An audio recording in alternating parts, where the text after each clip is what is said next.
Bienvenidos a más un video de nuestro canal. Hoy quiero dar el proseguimiento del tema del video anterior, el por qué Israel ser una gran señal escatológica. Si todavía no has visto nuestro video anterior, les dejo el link en la descripción. Pero antes de empezar, usted que todavía no te ha suscrito en el canal, suscríbase ahora mismo y presione la campana de notificación para no perder ninguno de nuestros contenidos. También te invito a ver los demás videos de nuestro canal. En este canal hacemos videos de varios temas acerca de la palabra de Dios. También no te olvides de dejar tu like, de compartir este video a más personas. Pues ya empezamos.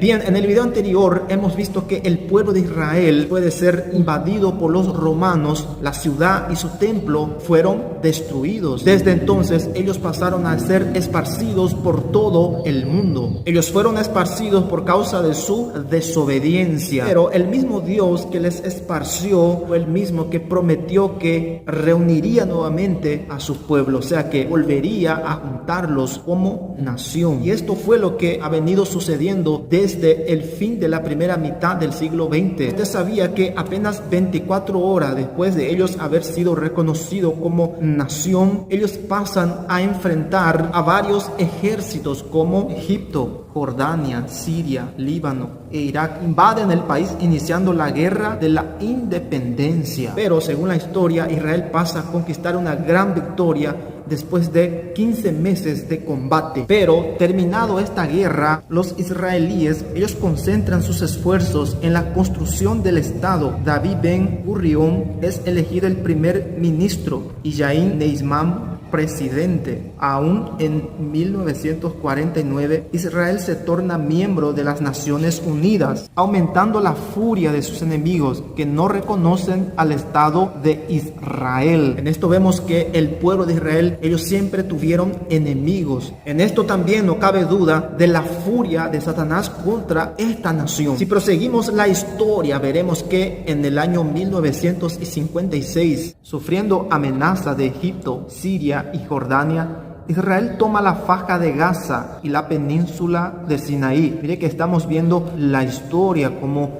se desencadena la historia del pueblo de Israel. En este mismo año, de común acuerdo con la ONU, comienza a devolver las tierras conquistadas. Esta actitud proporciona algunas ventajas, como la libertad para navegar en el Golfo de Eliad y la permisión para importar petróleo del Golfo Pérsico. Hasta entonces hubo una aparente paz, pero de repente en 1967 sucede la Guerra de los 6 días, donde Egipto nuevamente, dislocando gran número de tropas para el desierto del Sinaí, ellos ordenan que las fuerzas de manutención de la paz de la ONU se retiren del área. Sin embargo, aún con la ayuda militar de Jordania y Siria, los egipcios sufren otra humillante derrota. O sea que Israel nuevamente vuelve a obtener victoria. Invocando su derecho de defensa, Israel desencadena un ataque preventivo contra Egipto al sur, seguido por un contraataque a Jordania al oeste. Expulsa aún las fuerzas sirias atrincheradas en el alto de Golán al norte, y en apenas 6 días Israel conquista a Judea, a Samaria, Gaza, la península de Sinaí y el alto de Golán. En esto vemos la victoria que obtuvo el pueblo de Israel. Lo interesante es que lo que podemos ver es que siempre Israel tuvo conflictos. Luego en 1973, después de una relativa calma, sucede la guerra de Yom Kippur, que es el día de la expiación, que es el día más sagrado del calendario judío. Egipto y Siria atacan a Israel en esa oportunidad de sorpresa. El ejército egipcio atraviesa el canal de Suez y las tropas sirias invaden el alto de Golán. Mire qué terrible fue esa batalla, ¿verdad, mis hermanos? En 3 semanas Israel repele los ataques de forma milagrosa. Mire cómo fue esta batalla. Israel nuevamente obtuvo victoria contra sus enemigos. Había en las colinas de Golán 180 tanques israelíes para enfrentar 1400 tanques sirios. Escuche bien, atentamente, esto es tremendo, ¿no? En el canal de Suez había 500 israelíes para enfrentar 80,000 egipcios.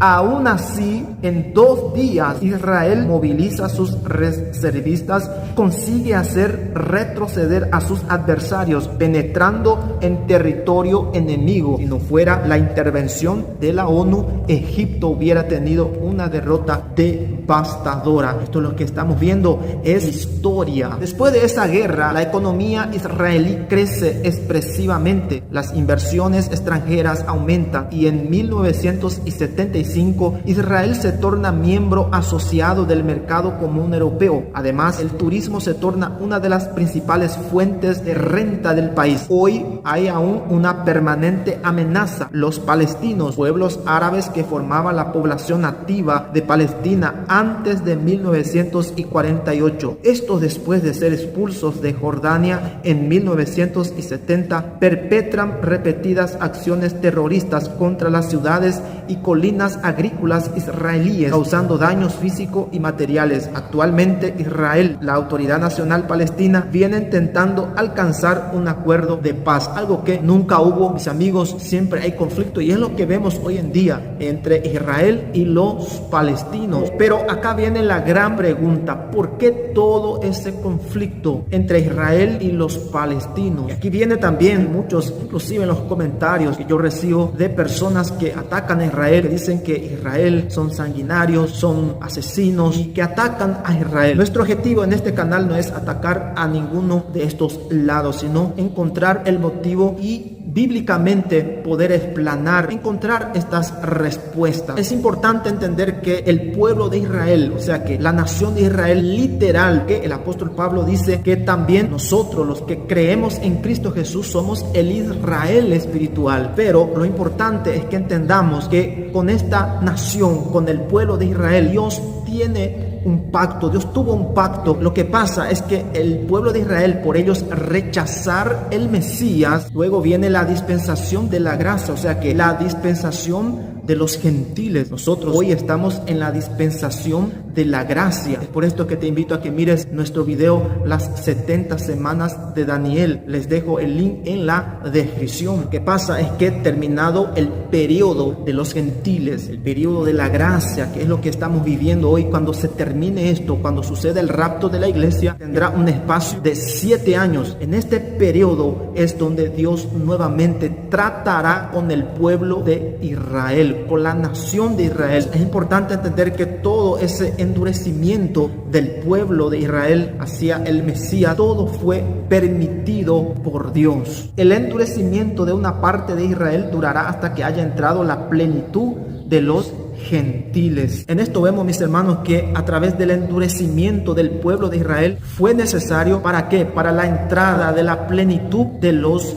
gentiles, que somos nosotros, que no somos judíos. El Señor dando la oportunidad para que todos puedan alcanzar la salvación. Con esto vemos sin duda alguna que la existencia del pueblo israelita es una gran señal indicadora de la segunda venida de Cristo, porque años entran y años salen, pueblos florecen y alcanzan su apogeo, envejecen y desaparecen. Pero Israel, a lo largo de sus 6.000 años, no fue afectado por la ley de la mortalidad de los pueblos, porque como hemos visto, cuántos conflictos, cuántas batallas, cuántas guerras ellos tuvieron, cuántas veces quisieron destruir, pero no lo han podido. ¿Por qué? Porque hay una mano divina, hay una mano poderosa. Esto indica, queridos hermanos, que esta nación tiene todo que ver con las profecías bíblicas. Quiero decirles, mis hermanos, que el tiempo de la plenitud gentílica está llegando. La higuera de la que Jesús habló, que simboliza a Israel, ya floreció en 1948, y este es una de las principales señales, indicadores de la segunda venida de Jesús. Miremos lo que dice la palabra de Dios. Mirad la higuera, cuando veáis que suceden estas cosas, sabed que está cerca el reino de Dios. La higuera, mis hermanos, simboliza el pueblo de Israel. Cuando volvió a florecer en el año 1948, es una señal indicadora de que el reino de Dios se acerca, la segunda venida de Jesús. Cristo viene pronto y cabe que la iglesia del Señor se prepare para recibir al Señor en los aires. ¿Estás preparando para cuando suceda este gran evento? Prepárate, iglesia del Señor. Si te gustó el video, no te olvides de dejar tu like, de compartir a más personas. Nos vemos en el próximo video. Que Dios les bendiga.